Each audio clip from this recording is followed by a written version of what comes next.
Are Nigeria's bogey side. That's 5 consecutive victories against them, all by a single goal. That late winner means Argentina sneak through to the last 16 as Group D runners-up, and Nigeria are out. Iceland also head home, while Croatia go through as group winners. The Croats will meet Denmark in the next round, while Argentina play France. What a game that'll be. Wow, this World Cup is delivering. Oh man, when we were sitting here, they've obviously, the cameras are there. If they were filming the screaming and the movement in this, the movement, I've not moved like this for about 4 years. The way we're unbelievable, shaking and steaming. Yeah, exactly. But it was just phenomenal. I mean, there's so many moments in this game that you thought, oh my God, that's a bad decision from the ref. We've got to go to VAR. The entertainment levels now. I wasn't an advocate of VAR before, but I think it's brought an entertainment to the game. Yeah, definitely. I mean, and I suppose generally it's improved decisions, hasn't it, overall? But we'll come to that, because there's obviously 1 or 2 big VAR moments again in that game. First and foremost, let's talk about the winning goal of all the people in all the world, Marcus Rocco, Pablo. And what a finish with his right foot, incredible. You see, he ran to the box, he was there waiting for the cross to come, probably... You see, he just stand there. No, he didn't come by. That's what I'm saying. He was like a number 9. Well, it's everything at that stage, isn't it? Have to get a goal. He was there inside the ball, penalty spot. That was a great cross from Mercados as well. And what a finish! Look at the celebrations. Look what that means to. This is what the World Cup brings. 5 minutes ago. The whole squad coming on. What a finish! I mean, Higuain had a chance similar along the floor. It was. That's a more difficult chance than the Higuain had, and he's a number 9. Yeah. But this guy, what he was doing up there, solid foot as well. No lashing, no slide. It was like a striker's finish. Didier. Yeah, cool. You know, and to be in that position, I think he must have been practicing sometimes in training. You know, to have this cool finishing and. Always put the ball where it's coming from. The cross is coming from the left. Put the ball back to the left. This is the belief sometimes in the game, because probably the first time you've been playing is centre back, you probably lose the ball or they keeping the ball and you go back to your position. But he was there. Yeah. He was there. He thought that would be the chance. I would go into the box and wait for the corner. Sometimes those decision making in a huge moment like that makes a difference. It was his 3rd goal for Argentina. I suspect the most important one by some considerable distance. So let's talk about the penalty incident. Mascherano, who had a tough night in many ways. This is a night I think Mascherano would want to forget. I think he gave the ball away loads in the first half, and he was at fault as well for the penalty here. I think before the World Cup, you'd say this was a soft. I mean, this was confusion anyway. Just before, wasn't it? And then before the World Cup had come, you would have said that this would have been probably soft to give. But given what's been going on in previous days, that's a penalty. He would have seen all the shots from before, all the video clips of penalties given, and all the hustle-bustle in there. It's nothing like as strong, though, is it? Silly. Nothing like as strong as some of the ones that we've seen given and some of the ones we've seen not given. I know, but he's given the referee the opportunity to make that decision. Yeah. Stupid. Yeah. You Moses do that now. Dispatched it beautifully, didn't he? No, I never done. No. OK, then there was another one, the possible handball, very similar in many ways, wasn't it, to the one last night for Iran, which was given, of course, a header onto the arm, but which we all felt was the wrong decision. So was this the right decision? I can see last night, so just against Portugal, headed down. Obviously, it's headed in from the... I mean, this one was headed from this was his own player. This is headed by. Yeah. It's great interception. This is what I mean. This is what this Nigeria team brought to this World Cup: pace, attacking instinct. But if the forward had gone up with him there, the defender, and headed the ball onto his arm, I understand. Like yesterday. But today, do you think that was a penalty?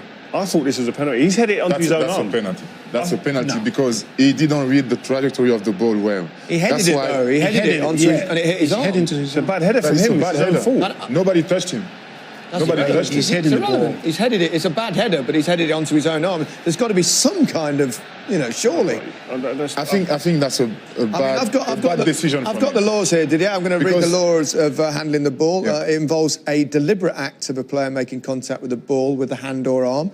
The following must be considered: the movement of the hand towards the ball, not the ball towards the hand, the distance between the opponent and the ball, the position of the hand does not necessarily mean that there is an offence. I've seen penalties given for less than that. Oh, is that the point, though? Yeah, but that's what I'm saying. So they got to get it right. We got VAR there for a reason.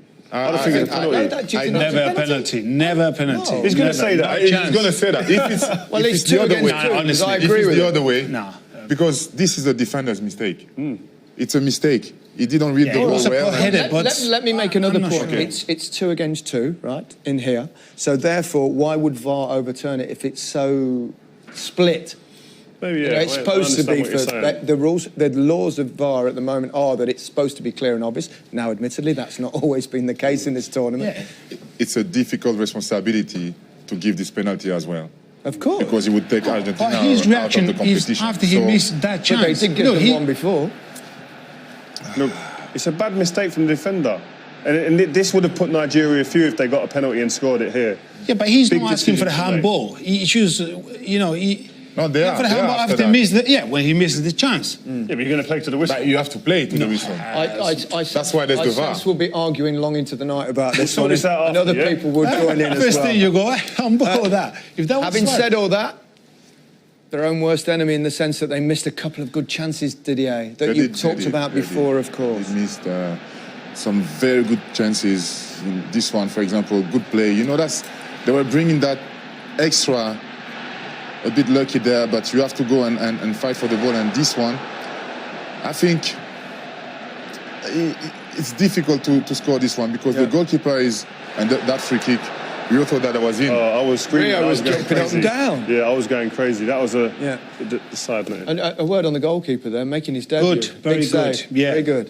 He made the right moment, so very good. Yeah. First off, it was all about Messi, really. Let's remind ourselves of the magical nature of his goal. Yeah, I mean, this was what we came to see. Banega, we spoke about him heavily in the first half. His forward passing was magnificent. The run and the 2 touches there before the exquisite finish was what World Cups need to be blessed with. Great movement. But this is what we spoke about before. The way he played today, the way he moved around that pitch, demanding the ball in the right areas, more forward, advanced areas to receive the ball where it could affect the game was great to see. And we were talking about Messi, being so stressful and all that, but we haven't seen Messi, a real chance of Messi in that second half. But in the last 5 minutes, he made 2 great tackles, chasing the ball, and that was great for him. This is one of what I want to see from Messi as well, because he's the best, talking to the teammates at half-time before come out to the pitch. So he's a leader. He knows that, and they need the best Messi. Argentina's other great leader in history, Diego Maradona, perhaps let himself down with his celebration. This is it. You understand how he's euphoric, that's for sure. But this kind of reaction, really, Diego. Yeah, that'll be, I think, what will make a lot of the news as well. Unfortunately, because again, his career as a football player on the pitch was up there with the best. But unfortunately, there are moments like this that do arise, and it is not nice to see that. Okay, what does this result mean for Argentina, for the people? That's huge. That's huge for the players. From the mentally and physically point of view, it's massive thinking about that game against France. And you see the reaction of Argentinian fans celebrating. It will mean that they will stay here for another 4 or 5 days in Moscow. I'm not sure if the French fans will be celebrating that late goal. Well, it's a tough game for them now. We were sitting there before, we were rubbing our hands saying we can't wait. Yeah. What a game. We can't wait to see that game. I think, like I said, the competition starts now. Did Argentina, though, looking at them overall over the 90 minutes, have they got enough? Have they got enough players? It seems to me that there's an element of their game. They don't look like an Argentina that we've seen in the past. Yeah, well, probably we see Mesa coming on in the second half, also Pavon, which they are 2 young lads playing in Argentinian league. Probably sometime they have the quality, or they will become better players. But they still, sometimes you see they're still young, and sometimes for those moments in the workout when it's a huge pressure, probably, they're not being great. But I think the problem as well is Pablo as well. I think he doesn't know his best team. He doesn't know his best system. He doesn't know his best team. So, But is that not a signal that they've not got that many great players? I mean, they've obviously got Aguero sitting out tonight, but yeah, but you'd think even if you haven't got a great team, with his experience, that he'd set them up with the right system that at least suits a lot of the players, and the players then can fit into that. And I think that he'd been trying to shoehorn all the best players in it, but this today, where he brought the young lads on, maybe a signal and a step in the right direction that he's not just going for names. For Higuain, once again as well, the big, huge games, big opportunity to score, and it didn't happen. You've got to take those moments are important, Didier, for any big player. I was trying to find some excuses for him on that last chance on the left foot, but at least he has to try to hit the target. You know, when you're a striker and you're on your weak foot, you have to try to hit the target and hope for a goal. Yeah. Sao Paulo looked relieved, didn't he? All sorts you of see emotions, the you can celebration imagine. at the end. It was. It's a tough job for the manager. Probably he made a few mistakes in the last 2 games. He knows it, and he took some responsibility for that. And he was brave. I like that from him. And hopefully, you know, we see another 90 minutes next game of that Argentina. Probably that first half was really good. Do you think that'll unite the team with the coach and they'll all be back together again? It's time for unity. In those moments, you need that. You know, players, staff, everyone together.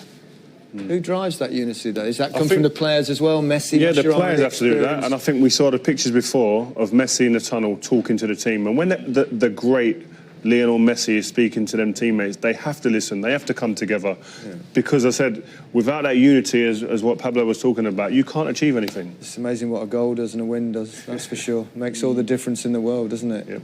It really does. Well, we're just about out of time.